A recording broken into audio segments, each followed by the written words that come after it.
You didn't notice, did you? You didn't notice when you pretended to be asleep in the car just to have your mother carry you up to bed for the last time. You didn't notice when you ran to the door and yelled "Daddy's home" after work and he picked you up and spun you around for the last time. You didn't notice when the rain washed away your chalk drawings on the sidewalk and you never went back out there to color hopscotch again. You didn't notice that when you dried off after you danced in the rain and jumped in the puddles, you started caring about makeup and hair getting ruined and you never went back out. You didn't notice that you hung up those plastic play phones and never opened it again. You had a real one now and it was not a toy but an addiction. You didn't notice that you put on your shoes after playing in the ball pits and you never took them off again. You didn't notice when you ate ice cream for the last time without counting calories in your head. You didn't notice when you had your last fight with your sister about who got the passenger seat before you started arguing about who got to drive the car.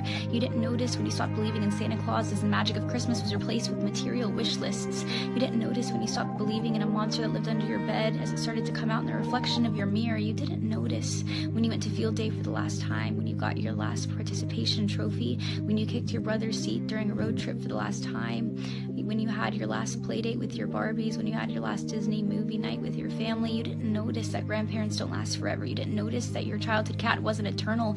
You didn't notice your parents are growing up too. You didn't notice it, do you? You didn't notice that you grew up, but you notice it now, don't you? You notice it every time you look in the mirror and you were shocked because your reflection doesn't look familiar. You look older, you look tired, you look like it's been centuries since you let your imagination run wild. You look like you don't even remember what it's like to be a child, and you notice that every time you look back at pictures and you notice how you were at the age that little you was always wishing for, and you notice how you never thought you would make it this far. Adulthood was as fantasy as the games you would play, but here you are, and you notice it now, don't you? The time goes by too fast.